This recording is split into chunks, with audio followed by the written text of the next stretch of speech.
Breaking news coming in that we need to turn our attention to. Indian American astronaut Sunita Williams is conducting a live address to the Earth from the International Space Station. Let's listen in. Emergency equipment that's laid out that we need to have to get into our spacecraft and use it as a safe haven in case something happens to the International Space Station. There was also a couple other tests with habitability to make sure that the spacecraft is ready to support 4 people. We grabbed a couple ISS crew members to come in there with us and go through all of the actions, and as well as checked out the ECLSS, the environmental control system, pretty thoroughly throughout all these tests, and it really worked very well. So we are really satisfied with putting more people in the spacecraft once we get back and we work through all the issues that we've found already. I'll just reiterate again, this is a test flight. We were expecting to find some things, and so we are finding stuff, and we're correcting it and making changes, making updates with our control team. Every day we had conferences to go over things that we found or we thought about or we might add for the next flight. Once we got onto the space station, beside for all the Starliner tests, we've been integrated right into Expedition 71, 71 plus as we call it, and we've been doing science for them, maintenance, some major maintenance that has been waiting for a little while, like stuff that's been on the books for a little bit. There's the urine processor pump that we took one good pump out and put into a good body, and it's called Franken pump. That's ready to go in case we have any problems with the urine processing system. Butch and I just did a moderate temperature loop, low temperature loop cooling refill for all the USOS modules. I got to do some gene sequencing.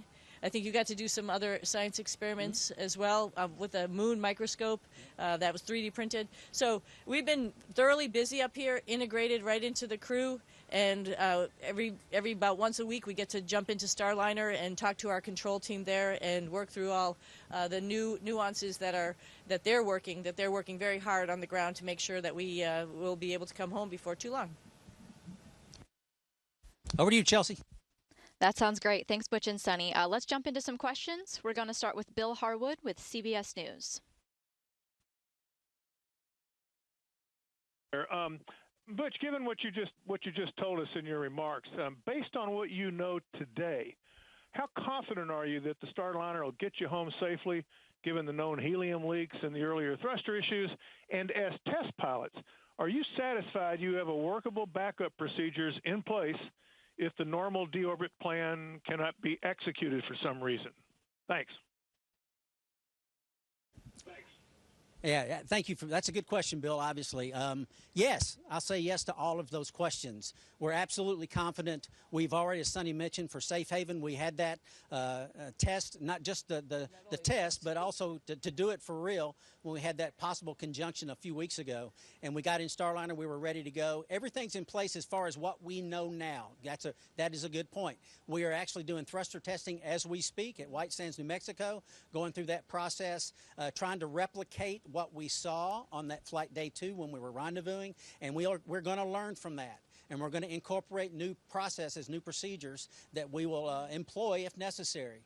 So obviously, right now we are ready. We will be ready then, unless the data shows otherwise. But right now, based on what we know, we are absolutely ready. Our next question is from Marcia Dunn with the Associated Press.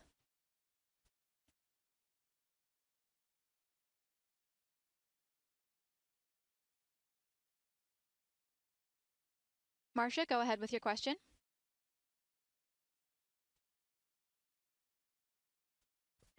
I'm sorry. Do you have any qualms whatsoever about returning in the Starliner yourself? Why or why not? You know, Marcia, we've been through a lot of simulations for this spacecraft to, go through all sorts of iterations of failures. And I think where we are right now and what we know right now and how the spacecraft flew as it was coming in to do the docking as Butch described, I feel confident that if there was a problem with the International Space Station, we can get in our spacecraft and we can undock, talk to our team, and figure out the best way to come home.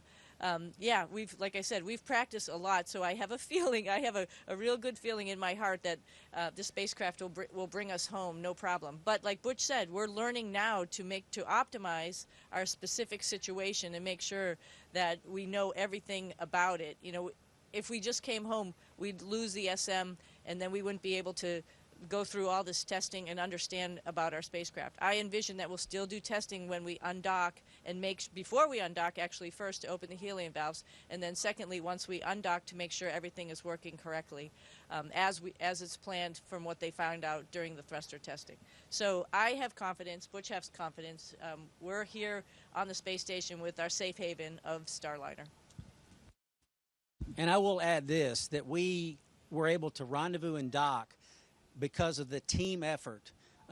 Guys like Dean Lenort and our propulsion officer, and Ed Van Sice, our flight director, and the team on the ground is working together. What we did, taking over manual control while they assessed the situation and coming to the conclusion that we could re-enable those RCS jets that had failed and then get us here safely, as I said, with the precision still there with some degraded thrusters. And we feel confident that this team will do the same on the way home. Our next question will be from Ken Cheng with the New York Times. Ken, I wanted to give you a little bit of a heads up that we might get a momentary loss of signal pretty soon, but if you want to go ahead with your question, and then we'll just repeat it if we have to.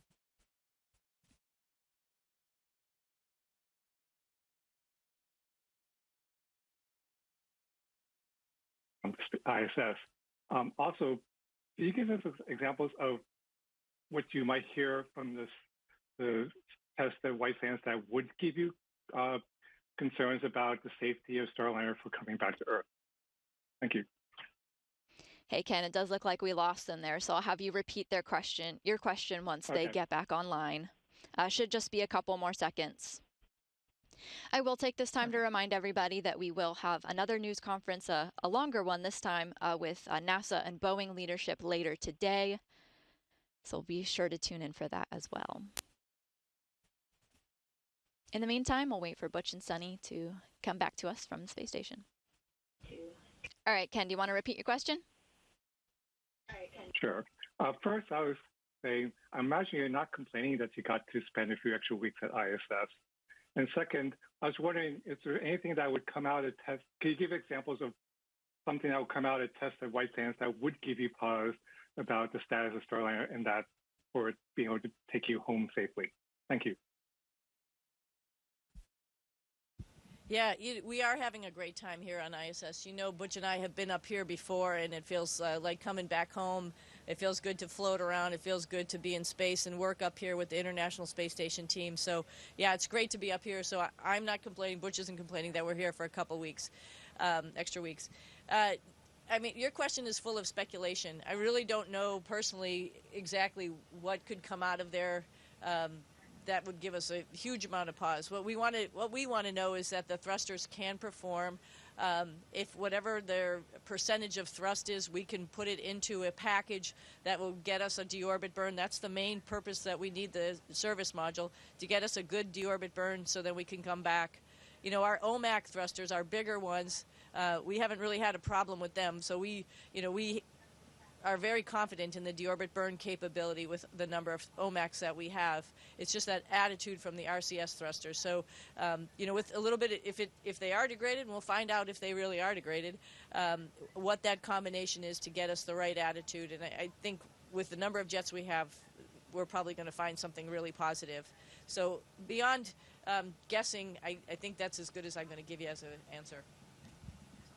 Yeah, one other thing, that during the burn itself, once we get to the burn, we're pretty much home free as long as the OMACs continue to operate, and there's no reason they wouldn't, because the OMACs can maintain the attitude themselves during the burn. So that's another added feature that is in our favor. We'll now go to Gina Sinceri with ABC News.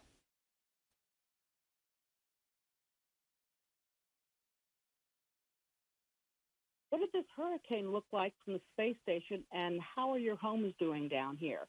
Is everyone okay? Lost power? Tell me about that. Yes, the hurricane is quite impressive. and I don't think many people know this, but I actually took a picture of a storm that was off the west coast of Africa about a week and a half before the hurricane impacted, and I'm about 98% sure that that was the one that became Beryl. 4 days later, it was hurricane strength. I took some video of it, set it down. I don't know if the Weather Channel showed it or not, but showed it, and it was, like I said, very impressive. We got some pictures a couple of days later, and as it was very fortunate, the hurricane did slow down in its intensity, as you know, and I think all of our families doing well. We've got down trees like most people, but thankfully we've got good church folks and good neighbors that are coming by and helping us out clean up. Yeah, I'll add just an interesting aspect of it. When it was really strong, we were able to take pictures of the eye and actually see the definition of the eye. And Butch and I were up in the cupola the other day, right as it was getting ready to hit the Texas coast, and you could see it had dispersed. The clouds had dispersed, but it was still very circular and still very huge. So we know we were praying for our friends down there in Mission Control and all of our family and friends in the Houston area, hoping everybody will be okay. And yep, power is lost, trees are down, but we're a big team. Everybody pulls together in Texas. That's right, Sunny. We're going to go now to Tom Costello. We don't have a lot of time left, but Tom, if you want to go ahead with your question, we'll make it a quick one. It's understanding and appreciating everything you've said about the performance of Starliner. It is still billions of dollars over budget, years behind schedule. It seems it's been snake bit at every turn. Are you confident in the performance of the ship for future missions as well?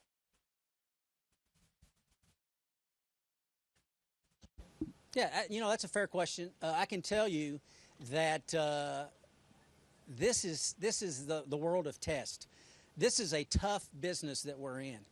Human spaceflight is not easy in any regime, and there have been multiple issues with every spacecraft that's ever been designed, and that's the nature of what we do. That mantra you've heard, failure is not an option. That's why we are staying here now. We did have some degradation and our thrusters, and we know that, and that's why we're staying, because we're going to test it. That's what we do. That's what we do in this instance. We're going to get the data that we need to help inform our decisions so we make the right decisions, and that's why we feel confident. We've got a history of doing that going back decades in human spaceflight, and that gives us confidence now that it will continue. We are very close and friends with those that are making these decisions, and we trust them. We trust their integrity. We trust their technical acumen, and we trust that the tests that we're doing are the ones that we need to do to get the right answers, to give us the data that we need to come back. Butch and Sunny, thanks so much for taking the time. We're excited to talk to you again shortly before you come home. Have a great rest of your mission. Station, this is Houston ACR. Thank you. That concludes our event. Thank you to all participants. Station, we are now resuming operational audio communications. All right, that was a live address from Indian-American astronaut Sunita Williams and her crewmate Butch Wilmore from the International Space Station, both taking questions from the media and expressing the confidence that they will return to Earth safely sooner rather than later. There has been a global concern about their safe return. Remember, Sunita Williams and Butch Wilmore flew on board the Boeing Starliner on the 5th of June. This was meant to be just a 10-day-long stay at the International Space Station, but now their return has been delayed, triggering concern over their well-being and safety. Starliner reported 5 helium leaks and some other technical difficulties in 5 of its 28 thrusters. That is the reason why these 2 astronauts are now stuck at the International Space Station. NASA says that the 2 of them are safe and there are enough supplies for them for a long-term stay. The Starliner can remain docked at the International Space Station for at least 45 days as the engineers continue to troubleshoot the technical problems.